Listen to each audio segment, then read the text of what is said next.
Yeah, g'day everyone, I'm Dave. Interesting times we're living in. The last week has really put a bomb under what is possible to be done, and an explosion of creativity is about to take over this planet. And I'm not saying that lightly. I have been talking about AI now for at least 3 years. The last 2 years I've been developing AI products. The last 12 months I have seen literally what used to take, maybe 10 years takes 10 months in the speed of development and to market of products. So today I want to basically discuss a couple of different issues. The first one, I suppose, is really the fact that I talk to people all the time and I try and say to them, look, there is a wave coming. There is a massive change in the status quo and the way things are done, brought about by AI. And people really just don't get it. And sometimes, and I've said it before in a video a year ago, and there is a real pushback against AI, right? Now, that's understandable because this is such a changing technology. The thing is, as a small business, as someone that needs to adapt, whether we like it or not, we need to have an understanding of how big this is.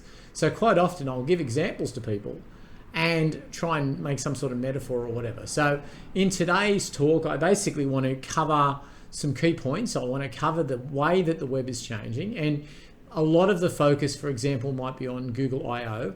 That was some big announcements that came out last week, and particularly VO3, which is, it's an old cliche, but it's taken the world by storm. But it will help me illustrate to you how powerful the medium is, and the wave is at your door, right? It really is. You need to adapt your business, and the first step is just to know about it.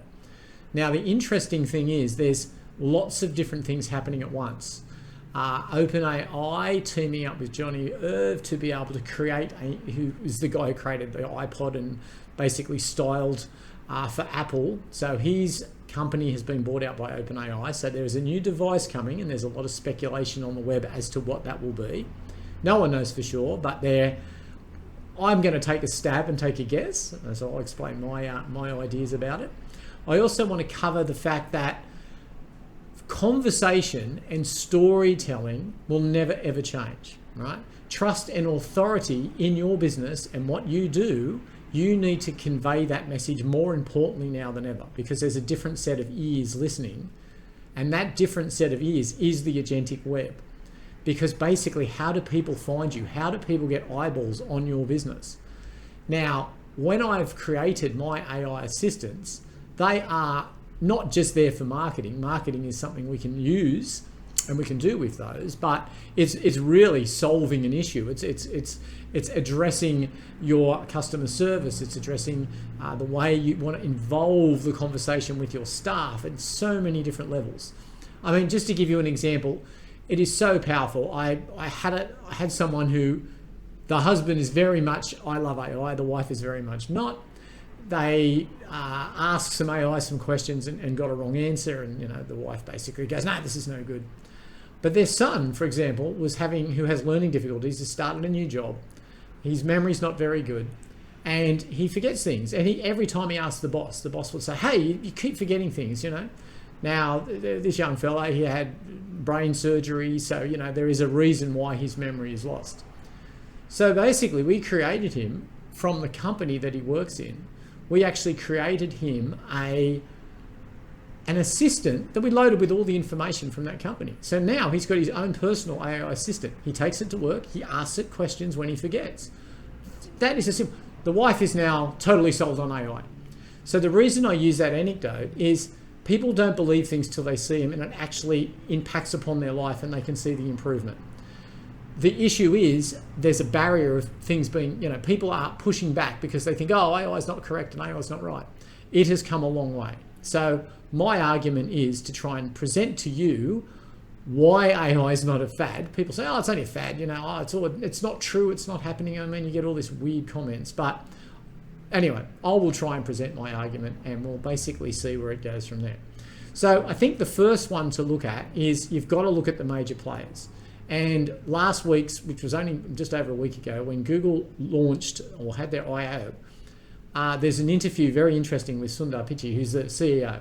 So I just want to show a short clip of this so you can get an idea and understanding of what he's got to say. Now, he's the CEO of Google, so he holds a bit of weight. So if we have a look at this. But, you have to somehow reconcile that with the fact that overall, that traffic seems to be growing. We see more web pages, so somewhere we have to explain all of that too. The publishers, as they often do, responded to Google I/O announcements. So the News Media Alliance, after AI mode was announced yesterday, I would say they're very upset. Here's a statement from the president of the News Media Alliance. Links were the last redeeming quality of search that gave publishers traffic and revenue. Now Google takes content by force and uses it with no return, no economic return. That's the definition of theft, and they go on to say the DOJ lawsuits must address it. That's pretty furious. That's not a negotiation, right? That's we just want this to stop. How do you respond to that very loud set of people who say, yeah, okay, maybe it's growing somewhere, but for us, it's crushing our businesses?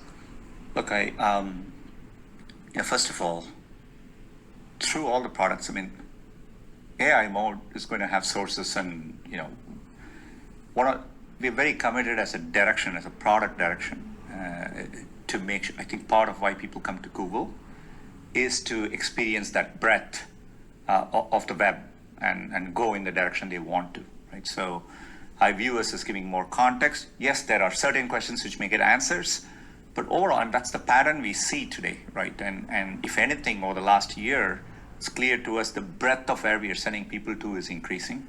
And so I expect that to be true with AI mode as well. Right? But So what he's basically talking about there is, if you've done a Google search of late, you can see that the paid ads are getting pushed further down and down and down and down and down the page. So there is a huge upheaval at the moment of people that are basically paying, because Google's a closed infrastructure in effect. It goes out and searches the web and has very strong algorithms that will actually place their paid ads obviously first and anything related to that. It's changed over the last 12 months because the nature of how people ask, instead of just saying haircut Bangkok or haircut Sydney, they will actually go, I want to get a haircut next Tuesday. I'm unavailable other than that. Can I get one after 6? And it actually will find the information and it will search, and the AI responses are coming at the top.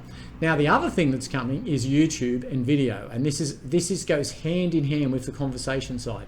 So today I'll try and cover a few points, but basically from the top, Google have literally changed the way that search is done. They've had to do this in answer to companies like Perplexity and OpenAI. People are just using their large language model as a search engine now. They all have search capabilities. It will return answers that are indexed on Google and on Bing and the other search engines. But what it also does is it looks for the truth in the conversation. Now, with AI mode, because you basically ask a question and you want an answer, the more the AI can find out about whatever that question is, truthfully, it can answer that AI response. And this is why my argument is, you have a business, right? You're not trying to fool anybody. You're just trying to tell people how good your business is. How do you get the word of mouth out there? The obvious way to do it is through storytelling and conversation. As humans, we are storytellers. I don't know if anyone's read Yuval Noah Harari's Sapiens, but it covers the subject very well in a lot of his other books as well. Humans are storytellers, right? We love stories. That's why we love movies. We love conversation. We love to hear these things. That is the way that we get our message across. Now, the world has changed. And last week, I'll show you some amazing footage of just how fast it's changed.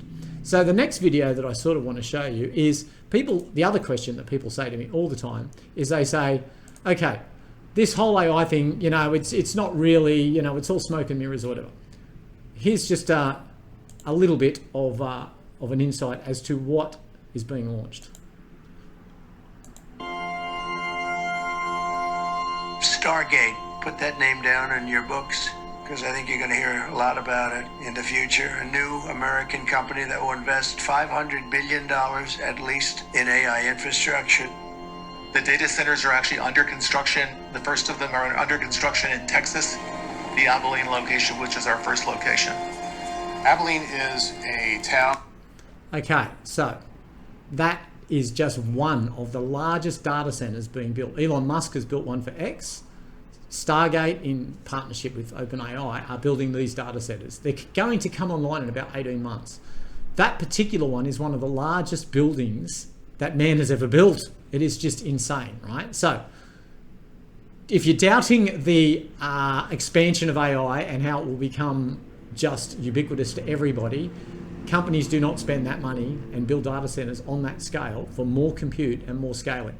Now, the reason that's important is, let's look at what happens today without those data centers being fully operational. And let's amplify that, because the rate, everything is 10xing, 20xing, 30xing within a month. It is just insane. So another piece to back up my argument, I guess. Part and parcel of the conversation is being able to control the conversation. Now, let's just start at the basics. We want to tell a story, right? So if I go down here now, and here's a site that we set up for the Royal Golf Club in Bangkok. So we can see that the AI assistant, if I ask it, what's the best play to play hole 13, I've started the conversation, right? So the conversation for this particular golf club is they can go to the Pro Shop, scan the QR code, that then downloads the application, and hey presto, the person that's playing the round of golf will actually get an answer. Now, language, and this is another huge area, the native changing of language is on the fly. So communication between people that don't speak the same language will just become ubiquitous through the applications that are now developing. So if we see there, the answer is there, brings back. Now, the next thing is, I've just translated this to Japanese, so let's ask a question in Japanese. So we'll start a new chat. Same question, but in Japanese, right? Paste. Now, the reason I'm showing you this is because we're using AI to basically take the conversation and create the answers. And as you've seen in previous videos, what we've designed is the ability to then edit that information. And an email is basically sent straight away to the site user. So we can see the information there. If we now go down to the output side, we can actually see that the AI has created the pages. So that question that I just asked is now live for web search for someone in Japan, right? So what this is, the theory about promoting your business was blog post, blog post, blog post. That's fine. That is dying slowly, right? Because as they just said, they're after content, specific content, not generalized content. So if you have got a business and people are talking about your business, we can go back here to ask a question. The conversation about your business will sit there on the web. The web is not going anywhere because it's where they get the information from. And it's growing because the amount of information is growing, but it's the quality of information that you need. So if you just create a general blog post on something, that's fine and may be helpful, but you are trying to get your business recognized by the AI, and going forward in AI searches and agentic searches where the agents are looking for the information, and I'll back that theory of mine up in a moment. But when the pages are created automatically through your users, so there we go, we can have a look now. I've just asked what's the best way to play hole 13, and the page is created. It's got the answer. It's about your golf course, right? These are genuine questions being asked by people, and these are the genuine answers. All these pages sit there on the internet, and as people search, particularly in other countries, your business starts to grow and get recognized. Currently now with normal search, but also we're seeding the field. So that is the thing to remember. Okay, so without trying to flog my own product, as they say, let's continue with the conversation. Okay, so what was the big deal, the really big deal that struck people? It is now the ability to create video content of a totally professional nature. Now, there's probably, if you're watching this video, you're obviously interested in AI, and you've seen some of these amazing videos that people are producing, right? So prompt theory, which is a very fascinating subject, is basically when prompt engineering first came out, I thought, okay, how could there be a job for prompt engineering? So surely you just ask the AI how to do it. But upon reflection, when you consider the AI started out as a baby, worked its way through being a teenager, now it's literally a professor. How do you prompt a teenager? If you ask a teenager to pick stuff up off the floor, they're not going to do it. You need to ask them or bribe them or find some sort of way to get the answer you want. If you think of prompt engineering in a very similar way, just because you ask a question one way doesn't mean it's interpreted the other way. To give an example of that, when I was a fire captain, I used to go and tell people, look, you need to keep your grass short because the fire can, basically burn your house down and we can't get a truck there. And people would just, they wouldn't believe that. It was like, no. But if you told them, to keep the grass down because the snakes would get near the house, they tend to do that. So it's all the way you prompt them, all the way you tell the story. So prompt theory is something that is fascinating because the power of being able to create video just by typing in what you want has now reached a level before they've even launched these humongous, huge data centers, right? So it's there right now. So I've got some video to show you, which it is all created by AI. It is quite shocking at how good this stuff is. So let's have a look at some of the content here. And they're talking about prompt theory, which is a bit of a poke at someone's just writing us and we don't exist, we're made up. It leads to other interesting questions about where are we in a simulation, but I won't get down that path. Okay, let's have a look at some of these. So today's lesson is on prompt theory, which is the theory that everything you do has been prompted by a higher power. No, seriously, have any of you ever felt like your choices don't matter? Like the idea of free will is really all an illusion? They're calling it the prompt theory. That there is one superior being, yes, writing our stories from a higher dimension. Yeah. The prompt theory is not real. How do you know? Look, all I'm saying is, if the prompt theory is real, can the prompter please send me a husband? I mean, I got way too much riz for the prompt theory to not be real. We found patterns in our universe, like syntax, cosmic grammar. So yes, we all may be prompts. We ran tests on over 14 million realities, and I can confirm that the prompt theory is true. So if the prompt theory is real, why can't I get a day off work? Bruh, if we are all prompts. Is because it is stunningly realistic. You would not know that was created by AI. It has reached an inflection point in the creation and creativity that we have at our fingertips, right?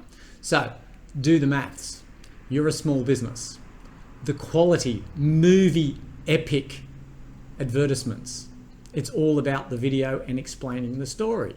Now, I will show a couple more in a minute because they're just stunning, but work this out, right? At the moment, as of last week, VO3 was released.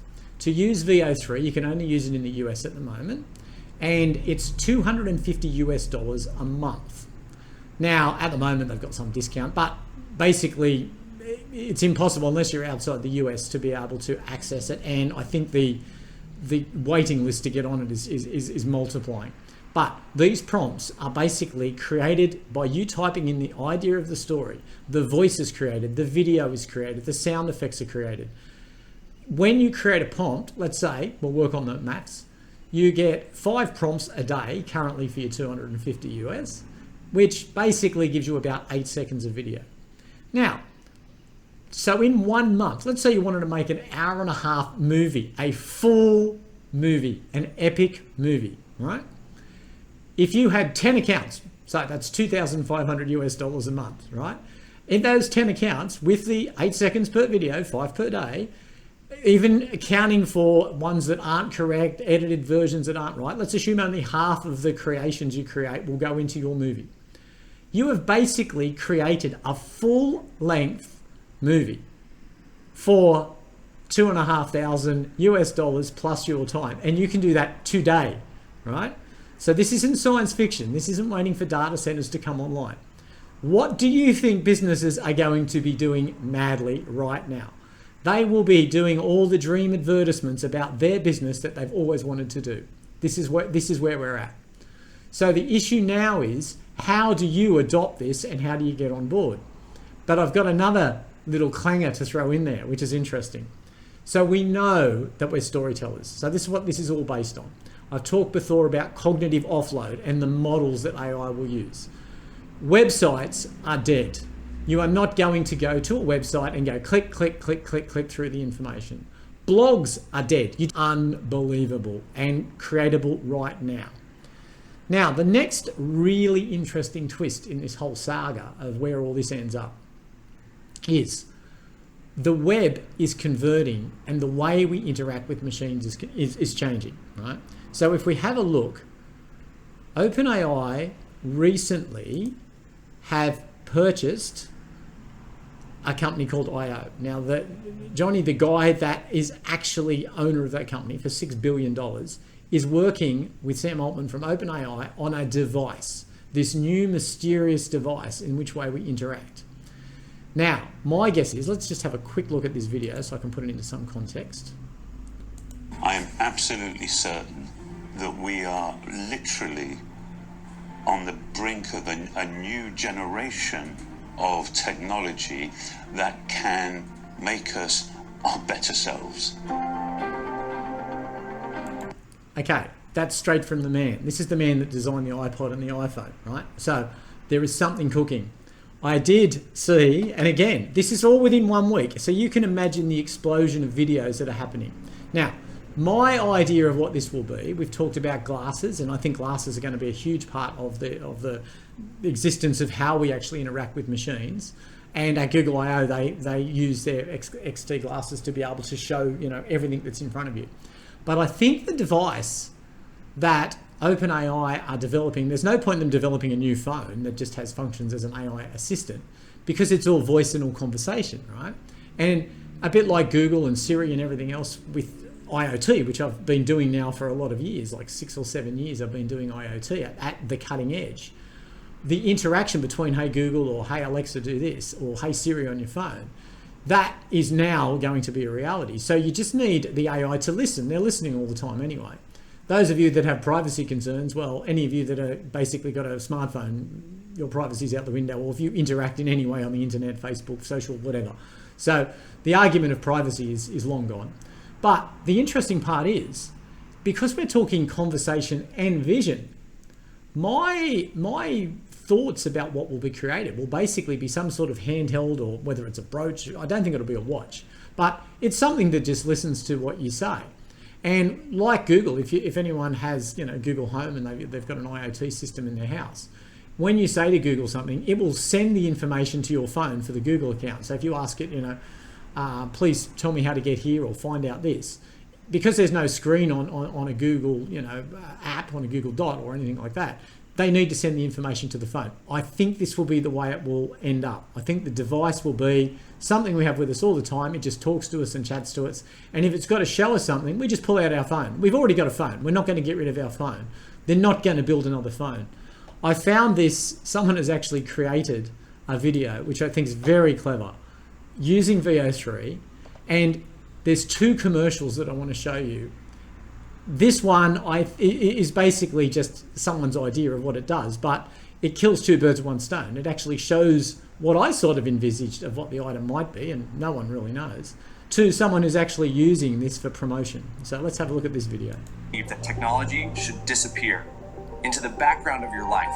And so we reimagined what an intelligent device could be. Not louder, not faster, but quieter, more present. This is not a smartphone. It doesn't scroll. It listens. It's made to sit silently, waiting, understanding. Not to interrupt your world, but to support it. Carved from a single piece of aluminium. Impossibly thin. Unapologetically simple. There is no front. No back. No wrong way to hold it. It does less so you can do more. A kind of intelligence that doesn't shout. It glows. Yeah. We didn't design it to be powerful. We designed it to feel human. This, my friend, is IO. A presence, not a product. Okay, the reason that created with Google Flow, the reason that is fascinating, it works on so many levels. Number one, you've just found out how a company very quickly can produce a really high quality advertisement, totally on AI.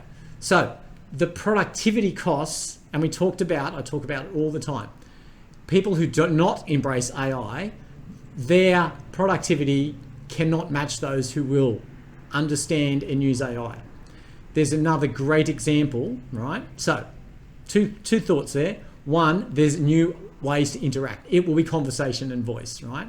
Video will be more than likely on your phone or on your glasses. There'll be a two-way interaction. The reason I think it will go that way as well is translation. Live time translation is something that is, you walk up to a group of people and there's 3 different languages being spoken. Automatically, if you're wearing one of these, it just takes the information out. So I think that's the way it's going to head. But let's put our head on the other side. Let's talk about productivity in your business and how the new technology and how AI, by producing videos of this quality, can actually expand your business, right? Now, there's a particular video that's floating around at the moment, which I think is very clever. It basically covers a commercial. So let's just have a look. There's a little bit more video here about how realistically these things look, but there's a commercial in the middle of it, which is very interesting. Girl told me we're made of prompts. Like, seriously, dude, you're saying the only thing standing between me and $1 billion is some random text?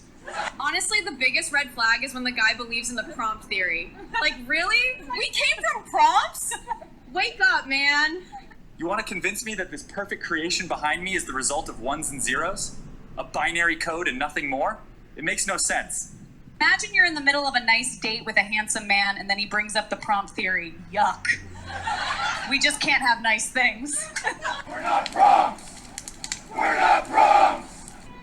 Where is the prompt writer to save you from me? Where is he? You still believe we're made of prompts? Anyone? Okay, so you can see it goes on and on and on and on, the power. Now, on here, there's a commercial that was created. And imagine, so the guy that created this commercial, he normally would charge $500,000 to create a commercial. By the time they hired the models, had the location, had the film set, had everything set up. So we're talking $500,000. He created this for $500. Check this out. Imagine you want to do a commercial for your business. Right back after this message. I tried everything for my depression. Nothing worked. Every day felt heavy. I felt trapped. Then I tried Puppermin. Our prescription helps your body secrete a special pheromone that attracts puppies. I took the pill before bed, and when I woke up, there he was, the love of my life. The pill does not target depression directly, but we've found that it's really difficult to be depressed when cute dogs show up at your doorstep. I used to feel so empty, but now I feel joy and mild concern how a pee stain got on the ceiling. My puppy listens twice as good as my ex-husband and only climbs into the lap of half as many of my friends. He chewed up my Bible and pooped in my good chair. But I'm happy for the first time in years. Looks like a rat, barks like a demon. But he saved my life. I named him Earl. He follows me everywhere and farts in his sleep. Just like my first husband. Talk to your doctor about Puppermin. I'm totally serious. You should... Okay, so that, my friends, is productivity at work. Okay, we seriously need to think about how you can compete against this, right? At $500,000 you can't. At $500 you can, but so can everybody else. So I'll leave the video there for a while. I'll come back and talk about a few more other things, but just to recap on where things are going, right? For those of you who are still not quite sure about where AI is going, the last week has changed the perception of many people, like the example I gave of once someone receives a practical example of what they can do and what they can use AI for to increase their productivity, improve their customer relations, just help out their kids, whatever. The applications are mind-blowing. Open your mind to AI, right? I am here. If you want to contact me, give me a bell, send me a message. Thank you for everyone commenting on my information and my talks as well. It's really good. The feedback's been excellent, and feel free to leave any feedback you like. But yeah, I'll see you in the next one. And yeah, thanks very much for your time. Much appreciated.